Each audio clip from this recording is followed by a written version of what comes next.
Hey guys, this will be video 9 for the how to restore a 1981 Gibson E2 CMT for curly maple top. And man, is it ever going to be a beautiful guitar once this curly maple top gets some amber and some nitro on it and all that jazz and closer to finished. Because I did do some cleaning of the maple the other night with, what was I using? I actually did. I forgot. I did use I'd use lacquer thinner first to clean off any residue that might be there, and then after that dried, I wiped it with some mineral spirits. And God, man, it was just really beautiful. It's some of the most beautiful figure I've ever seen, and a really dramatic guitar, just really classy. But this ought to be a fairly good video. I'm going to talk about some technical stuff, but for the most part, it's just an update for the client to kind of see the progress of the guitar. And Eric, as I mentioned in the text we just shot back and forth, I'm going to talk a little bit about how you could go about gluing up that body that you have that has the crack in it. So I'll try to remember that at the end of the video. But with this guitar, with this video, the initial part of the video, I just want to stay on point. And we'll talk about the progress of this build for right now. And yeah, let me just stop talking about that. Eric knows what I'm talking about. But I have a bulk of the project here. All of the guitar is basically a guitar. It's functioning perfectly true. Obviously, the neck is glued in. But what I wanted to do with this video, let me just talk briefly. This is the third time I've done this video, and I keep getting too long-winded. So let me just do a real general flyby first. But I'm going to talk a little bit about how I did achieve a guitar that's on center and all that jazz. And I'm going to talk about the roll and the pitch and the yaw just a little bit more, and how you can achieve this based on this very unforgiving footprint of all these trapezoidal, I think that's parallelograms, or I think it's called parallelograms, but I may be wrong about that. I haven't studied geometry in a long time, but nonetheless, nothing is parallel or straight. So, but she's true. It's a true guitar, and it's really beautiful because the way I actually set up to machine these locations down here, these 4 locations, was before the neck was even glued in. I came in. Yeah, let's just go ahead and start talking about it. I may have already covered this in the past videos, but I'm just going to cheat here a little bit. I'm just going to take this up.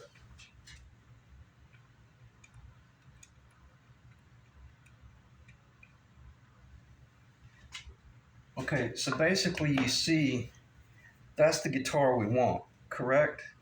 We want to be a little over 1/8 of an inch because we've got a possibility that we're going to do a pick guard here. We're not certain about that. We may still leave it off.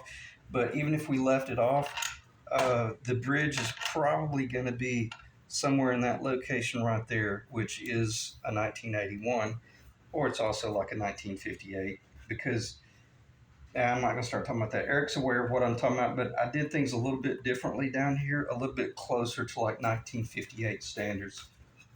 But by having this jig here, laying flat on this fretboard, I was able to come up here and verify that once the neck was epoxied in, I truly had the guitar. And what this represents, the bottom edge, the bottom edge of this jig right here represents the string path, PATH, in the event the strings were 100% bottomed out onto the fretboard. Or let's say you had a capo right there. That's what that location represents.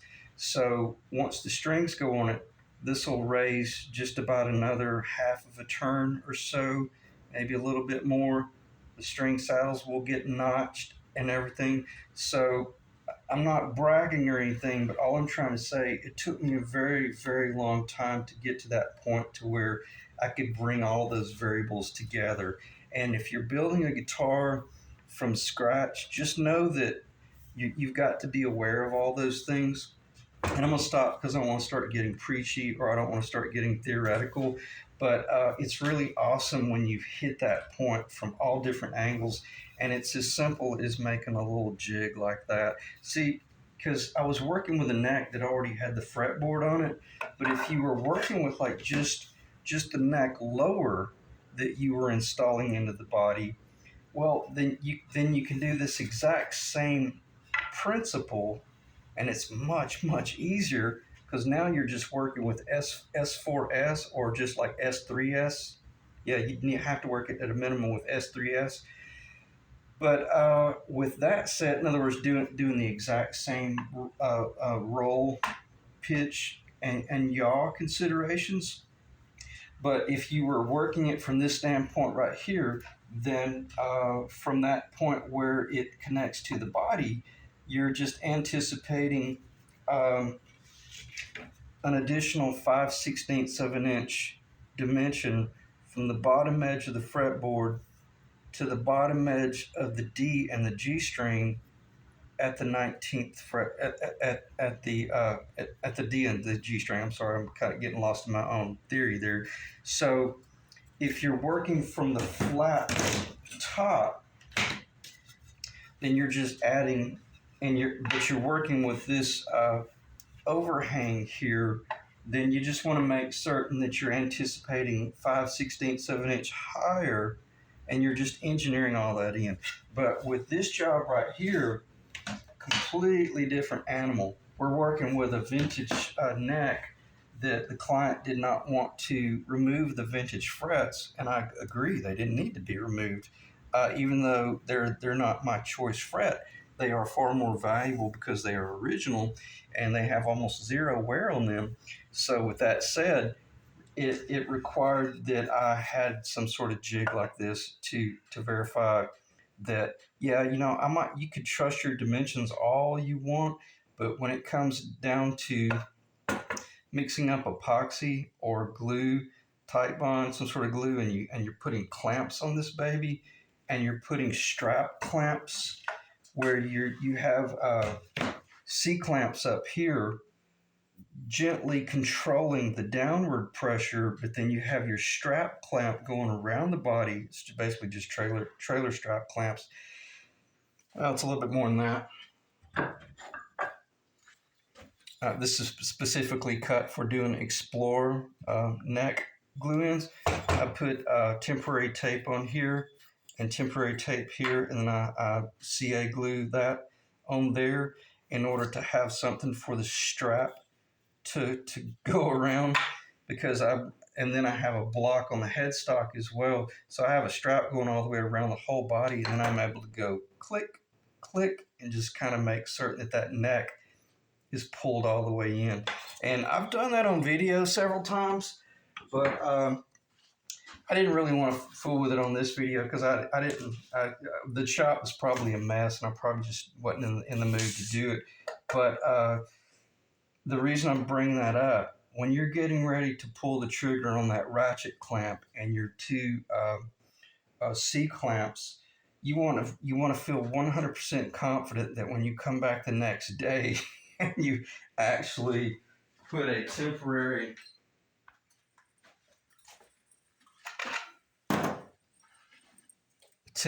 tail with a low E and a high E string, and you go into and I wasn't using, but be careful, verify your centers from your saddles, which I did, and they were identical to the Gibson that I have here.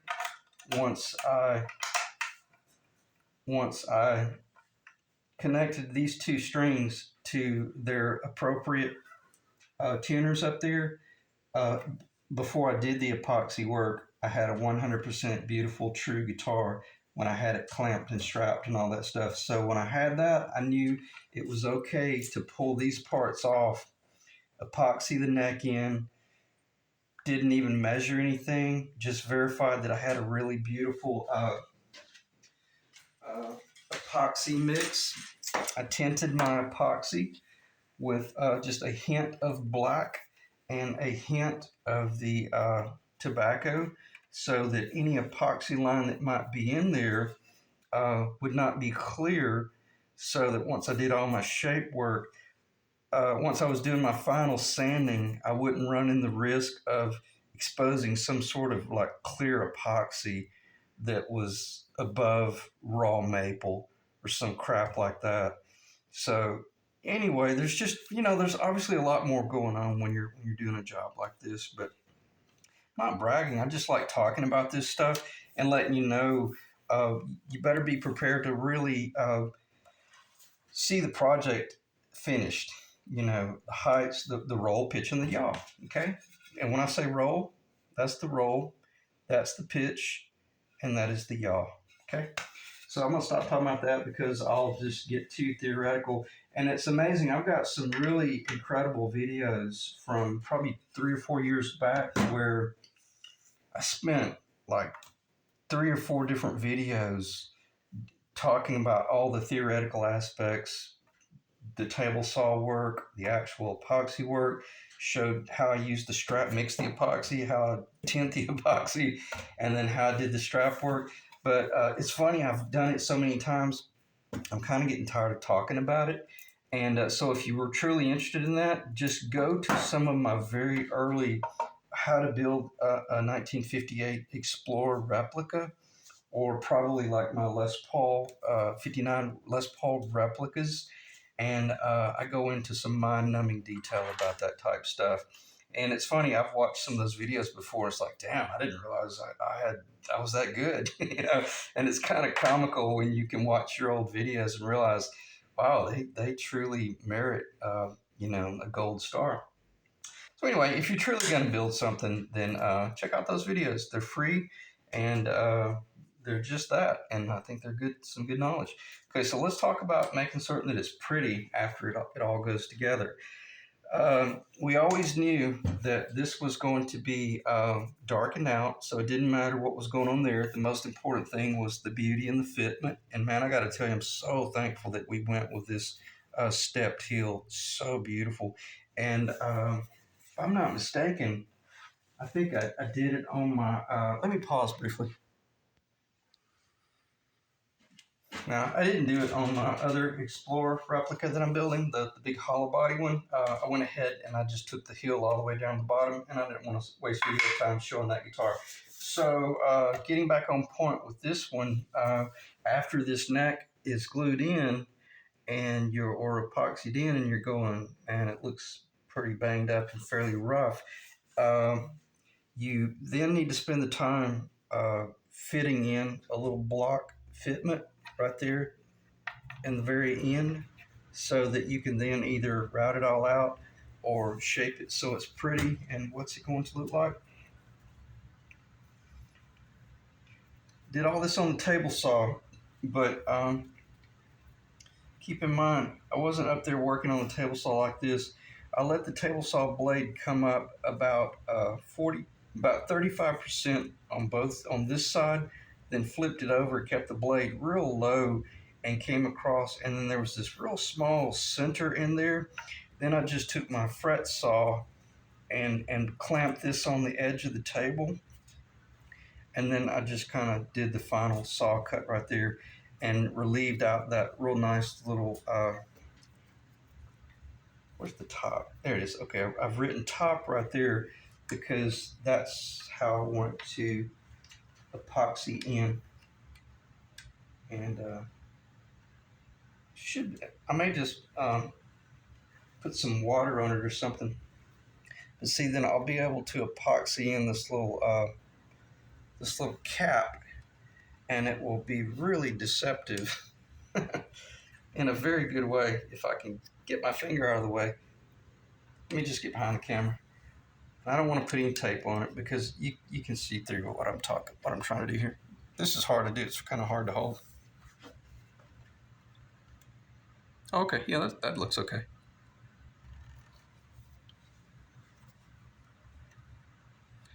And from the standpoint, this will allow me to clear coat the inside in here, so that if this guitar ever got appraised, someone would remove that neck pickup and they would look down in there, and the first thing they would think is, wow, what did they do? Did they take the fretboard off? And if they even knew that we did any work. And that's what I'm saying. If you had have left it like that right there, it would have been an absolute red flag, obvious repair. It's no big deal. I mean, anyone, if I was evaluating that, it wouldn't have affected the value of the guitar. But if I open up that cavity and I look down and I see that right there, I would be hard pressed to figure out how the luthier or the repair guy or the weekend warrior guitar builder, pull that crap off. And I'd basically just be saying, what does it matter? It looks incredible. So things like that took me an extra 20 or 30 minutes. But not only did it make it look like it's a solid one-piece neck, it now gives me something for the edge of the pickup ring to rest upon. I know it doesn't really need it, but in the event your neck pickup was off of the fretboard, a 64th of an inch, a 34th of an inch, or something like that, it shows maple that blends in with the top of the guitar. And I'm really going off the deep end there with doing like really high-end custom work. But if all of this was clear coat and it was just that, where this pickup ring was off of the fretboard an 1/8 of an inch or so, or a 32nd of an inch, you wouldn't want to see a gaping hole there. So with that said, I think it'll be and actually at the end of the video, I'm probably going to mix up I may, if we have time, I probably will get long-winded talking about other stuff, but that will definitely be epoxied in. And after it's said and done, it'll have the epoxy on it, and I'll just put some tape on it. I might come in and do some sort of like block. Yeah, that's probably what I'll do. I'll have a block on there, and I'll put a wedge in there, but I'll make certain that after it's all said and done, and that epoxy, that little fillet is epoxied in, it has a little bit of a lip right now.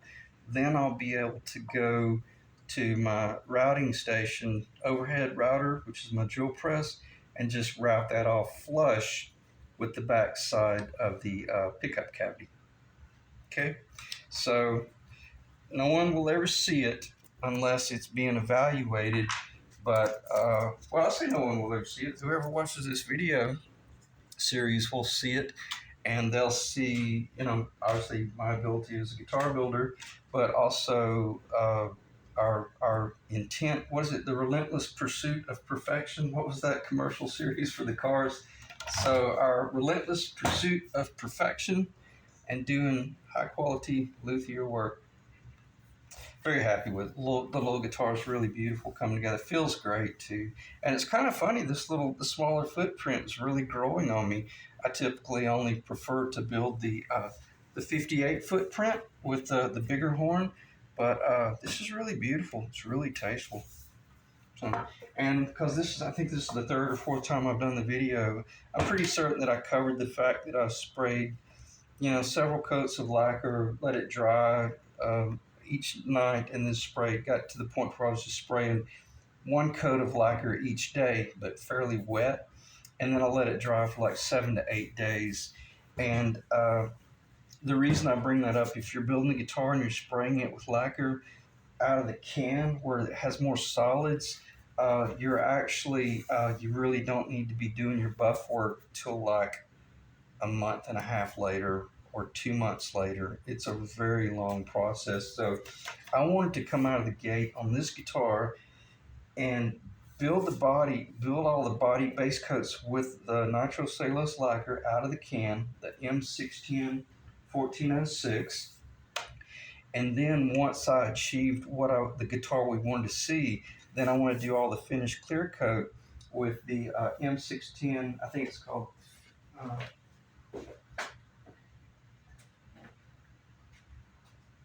M113 1406, M113 610. In other words, the aerosol can lacquer dries a lot faster, and you can sand it a lot sooner. So let me stop, because I already covered that in early videos. But Eric knows what I'm talking about. And also, it's in order to, obviously not rush the job, but also not turn this job into a 6-month job. That's absurd when something like that happens just because you're waiting on lacquer to dry. Okay, so and this is the only thing I hate about doing a video uh, like 3 or 4 times. Once you get to the third time, man, you completely forget what you've already talked about. I'm pretty certain I talked about roll, pitch, and yaw, so I'm just going to stop looking over there. But from a standpoint of center lines and stuff, I already talked about, using the temporary tail piece to make certain that we were lined up. So let me just do this. Let me do a little bit of mock-up work here so that Eric can see the guitar with either the black pickup rings or the gold pickup rings, because it is his job. And also, Eric, I know in case you haven't noticed, I haven't installed the shalers yet because the center lines of the studs for the cloisonne, I just have these screwed in by hand. It's pretty awesome because these are going to get machined out to receive the anchor, almost like a mini tailpiece. But I didn't want to start doing any of that final drill work until I knew that that bridge was exactly where I wanted it, because I don't care what anybody says, in a perfect world, you should be able to just drill those two locations and drop the bridge on and put the strings on. But in a perfect world, sometimes you need to move the bridge just a little to the right or just a little to the left. Fortunately, with this build, it's incredible because what you're looking at is a 1959 Les Paul from Stuart MacDonald template, and I did not have to fudge anything. It's really beautiful. It's exactly where it called for, and when all these items went on here, and I put those strings on there, and it just lined up so beautifully. And all I'm talking about the distance of the high E string off the bottom edge of the fretboard, and the distance from the top edge of the fretboard to the edge of the low E string. Hope I said that right. In other words, they're consistent, and it's beautiful, and it looks true, and it feels true, and all that jazz as well. So let me get back to mock-up here, and let's see what it looks like with the, let's do this. Let me mock it up with, as a custom guitar, just the gold rings. I may be off a little bit, so I'm just going to kind of put it where I think it might look okay. And I won't be able to lean it over very much, but we'll definitely be able to see the finished guitar. Okay, this would be the guitar if we go with the gold rings and no pick guard, and I'm going to lean it as much as I can for added drama. But and it's funny, I got to tell you, when I built this up the other night, I was like, man, that looks really good. And it's funny because I kind of take back my initial thoughts of, I don't really care for those gold rings. I'm not sure that's going to work. Blah, blah, blah, blah. I think I said it in a nice enough way and a tactful enough way on the front end that it didn't sound like I hated them. I didn't hate them. It's just they are definitely bigger in footprint than your traditional ring, which we've already covered this stuff ad nauseum. But basically, I was worried that if we built the guitar based on these bigger rings, it would really screw up the placement of doing the pick guard if we go with a pick guard. So now that we've seen the guitar, if we did not go with a pick guard, keep it from falling apart. Now let's see what it would look like if we put the pick guard on there with the gold rings.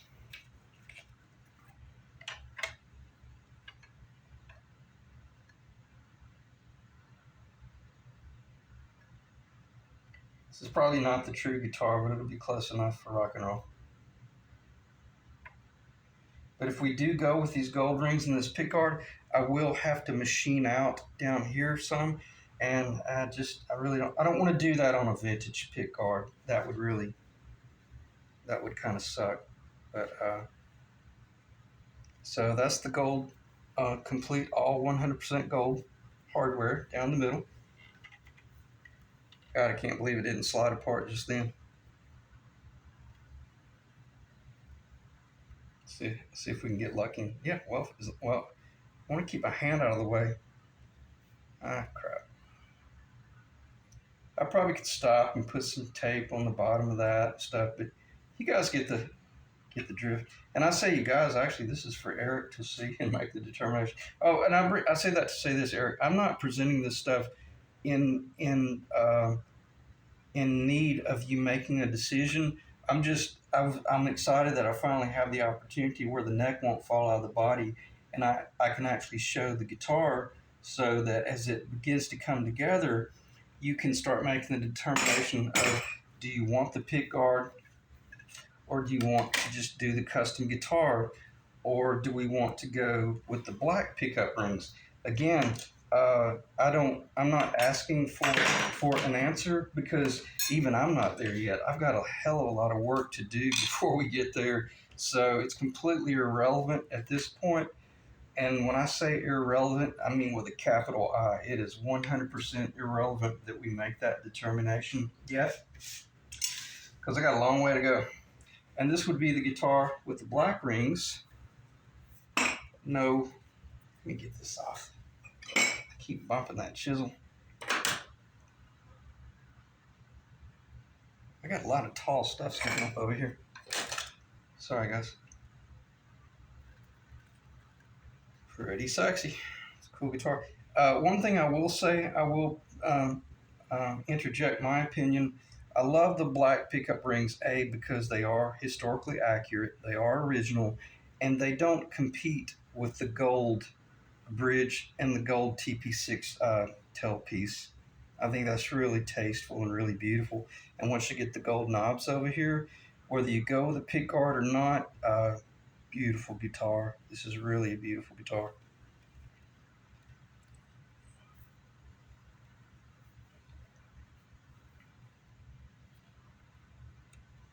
Okay, now let's see what it looks like with a pick guard. And basically, pretty much historically accurate.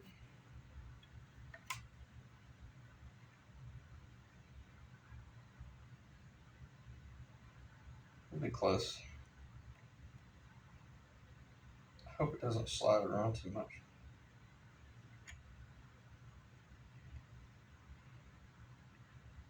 I'm trying to sight down this center line of the neck, but that should be the guitar. All right, how was it? I picked it up. I think I held it with my left hand.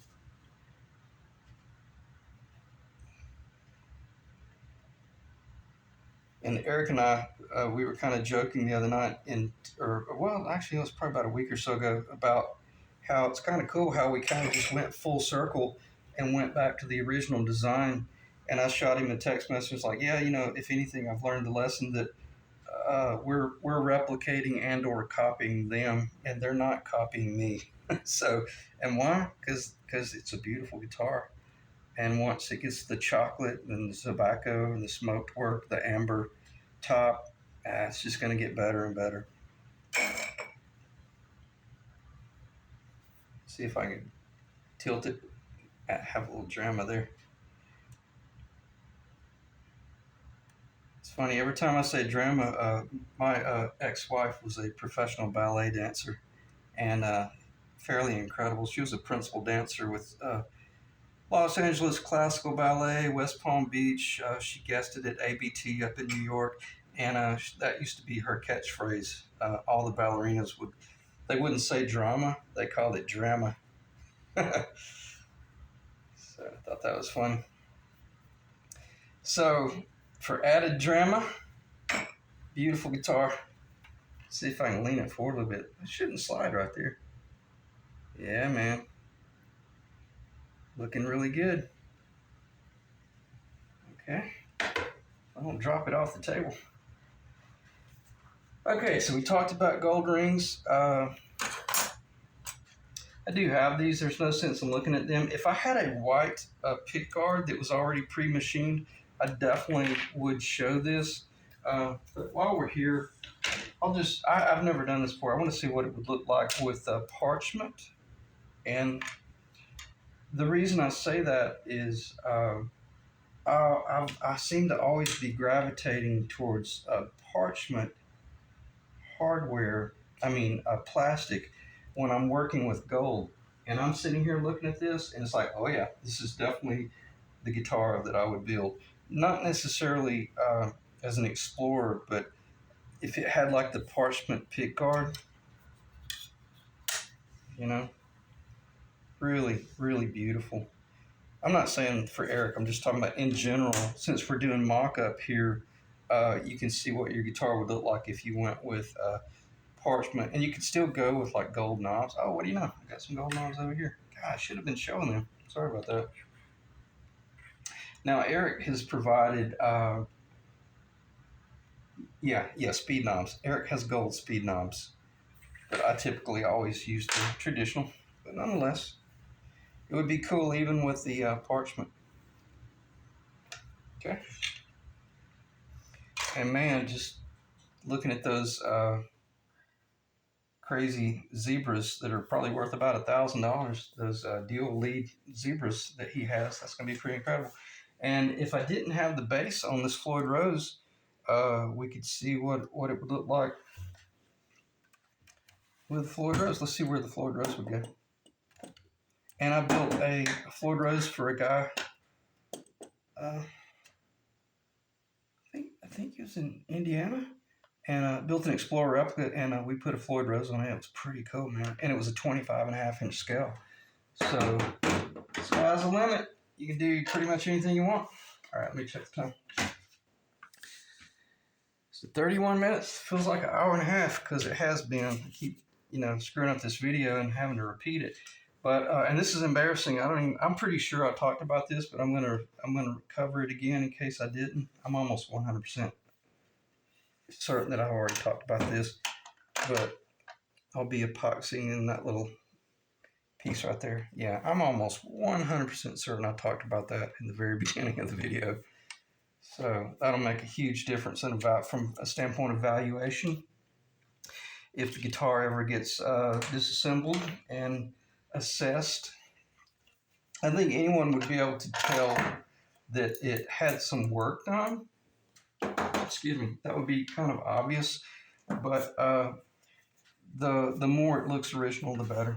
And obviously, Eric, we're not building it to sell it, but it just is what it is. All right, let me check the time and see if there's anything. Let me pause and just look at the table and think about what I might want to talk about.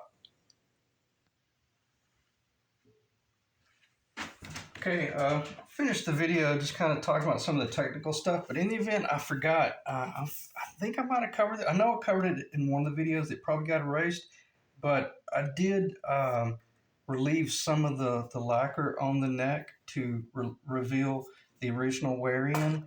So we're getting fairly close to the finished neck right there, Eric, and it's beautiful because it's still showing a lot of the hand wear right there. And what's really cool, when I look at it, I can't tell, that it's not original. So I think we're getting really close to it looking like a 50-year-old guitar, yet blending in with a body that's not going to be relic or anything, but will end up with more tobacco down the sides. And I think I had shown it in one of the videos. Might have shown it at the front of this video and just don't realize it. But that area right there is kind of showing, getting real close to the target that I want on the sides, where it's pretty much tobaccoed out, but it's fairly too thin up here.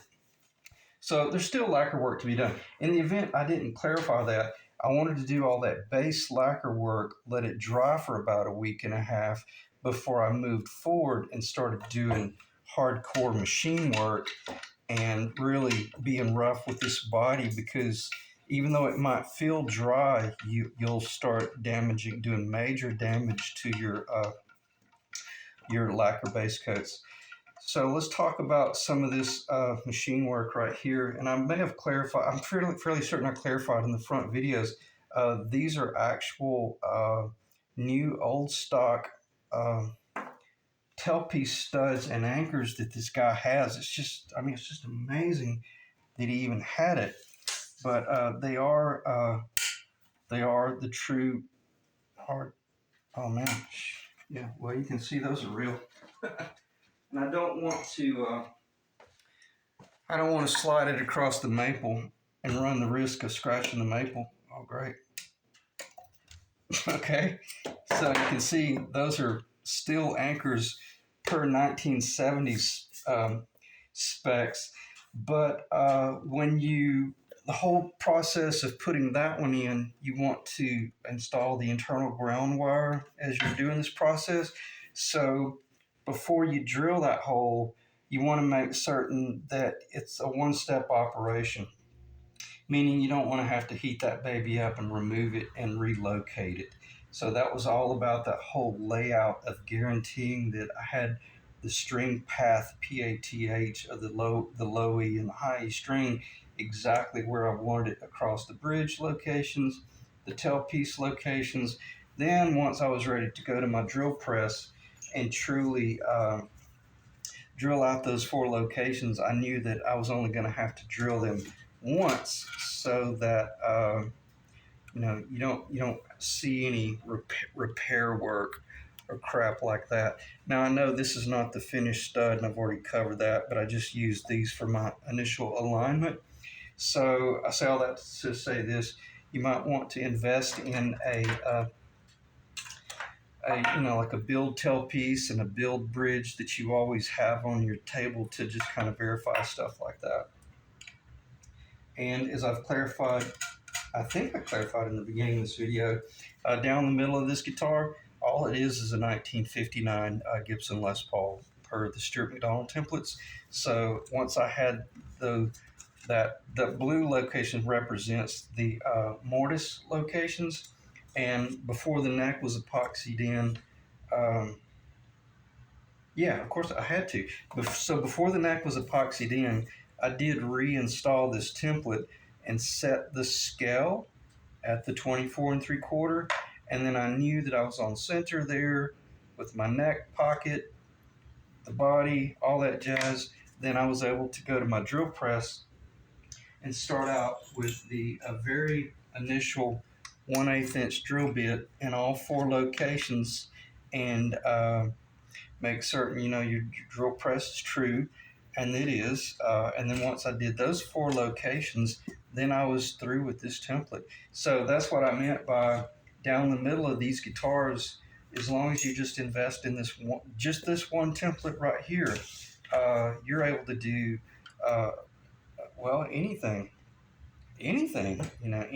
that's a 24 and 3/4 inch set neck scale right down the middle. SG, Flying V, Explorer, uh, Les Paul Jr., and the beat goes on.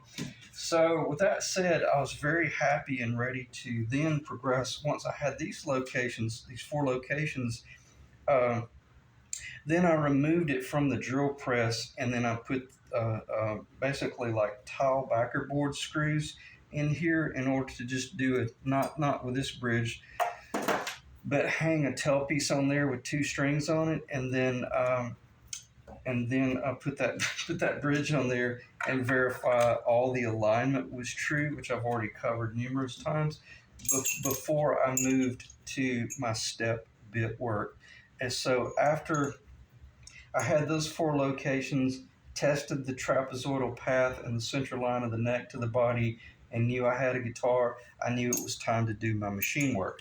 So, or at least go ahead and epoxy the neck in, which I did do that. I went ahead and epoxied the neck in before I did this final machine work, but I did already have these 4 locations drilled, because it would have been a pain in the ass to have tried to come up here after the neck was glued in and find those locations right there. Okay, that's where I'm going with this. So do all this initial machine work in stages, but know when to stop. The next move was, then after this was glued in, then I went back to my drill press. I chucked up the original bit that I used, and I simply used it then as an alignment tool in order to make certain that I was being able to pass through, like pull down and pass through the hole with no tension. Clamp, clamp, clamp. You got to clamp, clamp, clamp, because you're going from 1/8 of an inch up to a 1/2 inch, and it can't move. Period. It cannot move. If it travels or moves at all, then you lose what I've already proven, where you've got this real beautiful, sweet, perfect alignment no binding. You're not having to force it on either from them being too wide or too narrow, and we don't have that. So, but there's a lot going on here when you're going through these steps. Once you get it aligned and clamped, after you clamp it, verify that it's still moving freely. And God, this is so important. A lot of people don't know this, but a lot of these flat back guitars, they're actually not flat. They're actually sanded off on the sides to kind of have a little bit of a curvature to it. Please don't do any of that crap until you've done all of your precision machine work that you want to stay perfectly true and perpendicular and squareness. In other words, if you had this wonky back there, it's going to be a nightmare to verify that you don't go in on some sort of funky, weird angle. And odds are you're going to screw something up if you don't have that. So this guitar is going to remain flat on the back, but if you weren't going to do that, you would have wanted to do all this machine work before you did all your nitro work. Okay, I'm going to stop. But the next step, after I got it perfectly lined up, clamped into position, I immediately went to this stepped bit that I'm not kidding. I've had this probably 35 years. I think I paid $50 for this in a professional woodworker's shop up in Nashville, Tennessee. No, it was in Birmingham. It was a long time ago. And I used that step bit in order to come down atop my 1/8 inch hole. I ran this about 900 RPMs, and I did a kiss cut just to verify that the 1/8 inch that the actual 1/8 inch bit, once it machined into that location, that when I relieved it and looked down, it was a perfect circle, and the 1/8 inch cut was perfectly true in the middle of that. If it was off, well, now's the time to back up and punt and clean up your body and get it under control from where you used your original templates. Because once you use these templates, you need to trust them from there on out. And it was awesome. Both operations, it worked perfectly the first time. Came down and did my kiss cut, but not only did I do my kiss cut, I went ahead and took it down about a quarter. Then I changed over to this extremely high quality bit right here, which is still too small. But then I went ahead and did the exact same thing with it.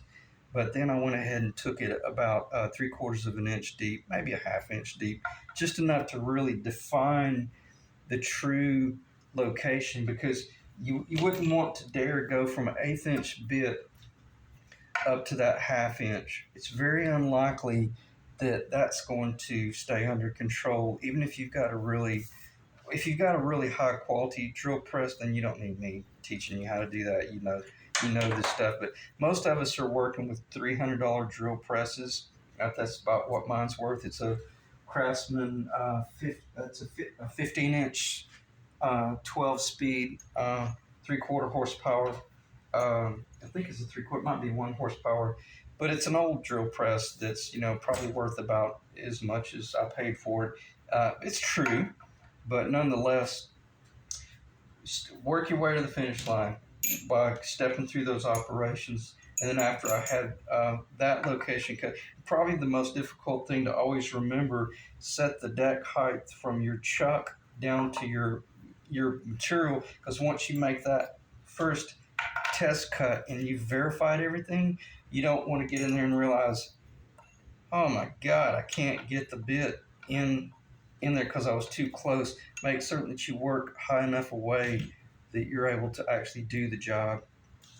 So just think through all those operations. And I'm only telling you stuff that I always kind of knew, but I would be so hyper focused on a particular part of the operation, I would forget something like that, where I had the chuck, just ever so closely too low, and then I had to start over. Okay, let me check the time.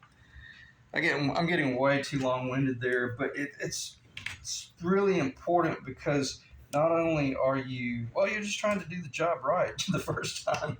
Okay, that's pretty self-explanatory. Oh, and where I'm going with this, so once I got both of those locations drilled, I knew it was time to finish the job. And when you finish the job, always finish the job as to what do you want to look like once it is finished and installed.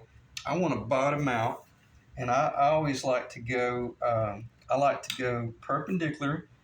I want to go just beyond perpendicular so that if anything, I can back up just a little bit. And I don't really care for snake eyes on the install. For some reason, that kind of grabs your attention.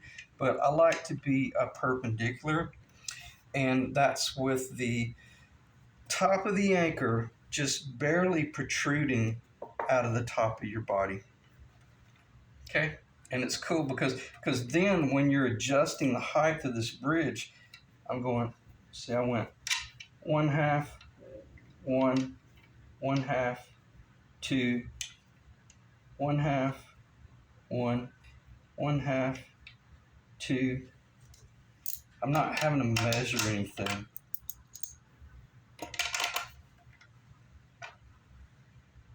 Okay, so think through things like that. And how did I install these? Very, very, very important that they are bottomed out. I actually hammered them in. But if you are going to hammer them in, they were epoxied in. I saturated the sidewalls with epoxy and had it really nice and wet. But you have to come in and make certain that you take your blue tape, not just one layer, but I stacked probably 5 or 6 little pieces of blue tape, and then I had it bottomed out. And when I had my blue tape on there, I made an indentation of the straight line. Obviously, it had not been hammered in yet, but I just verified that that line was just barely pointing beyond 3 o'clock. And then we'll talk about this one in a minute. I did do this one first, but we'll just say that I did this one first. I just held it clean and straight, made one committed tap, and made certain it was going in true, another pretty serious committed tap, and I saw it truly dropping down into the body. And once I saw it going into the body, I finished the job. And I didn't finish it timidly.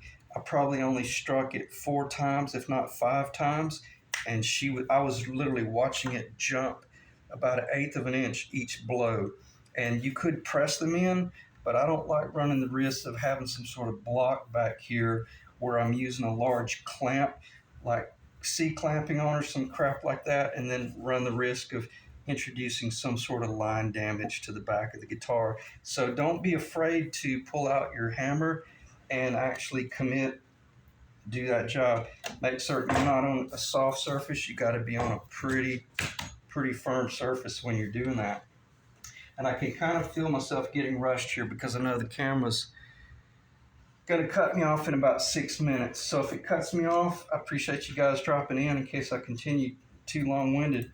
But before this one got hammered in, I had to drill a 1/8 inch hole through the sidewall into the controls route, so that I was then able to put my ground wire in there. And you might think that outside edge is the ground wire. That's not the ground. I used the internal lead wire as the ground, but and I stripped it down to about probably a little over 1/2 inch long.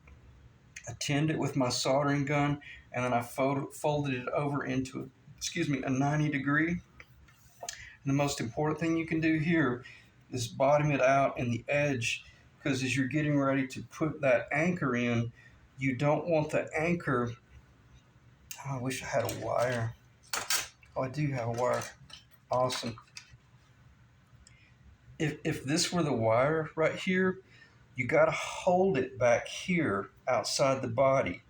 So it's a tricky situation where what I did, I put it in and then I pulled the wire out of the body, and I took a quick grip with the rubber end I pulled it fairly tight up against the sidewall, and then I quick grip clamped it, because if you don't hold this as the anchor is going down, it'll make connection and it'll start pulling it down. It'll start pulling it internally, and it'll just kind of crush everything. So it's a real difficult operation, but just read between the lines and make certain that you hold it in place as you're driving that anchor in. And I'm not going to say it's easy, but once you've figured out what you're doing, it's not difficult. And it makes for a really awesome job where you can then take your tester and you can, touch up here and make a connection back there, and you can verify you're truly getting a good internal ground.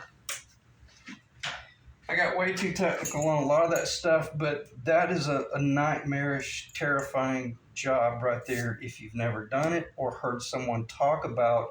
Just this is what you're going to need to expect once you go into that operation.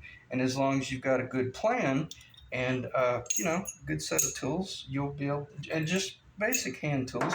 That's a DeWalt. That's a DeWalt 1/2-inch bit, and that baby is razor precision sharp for my final cut. Again, the other stuff's fairly high quality, but 51 minutes. We've got probably like 3-4 minutes because my camera storage is pretty much maxed out. So let me just think about, I completely forgot to talk about Eric's,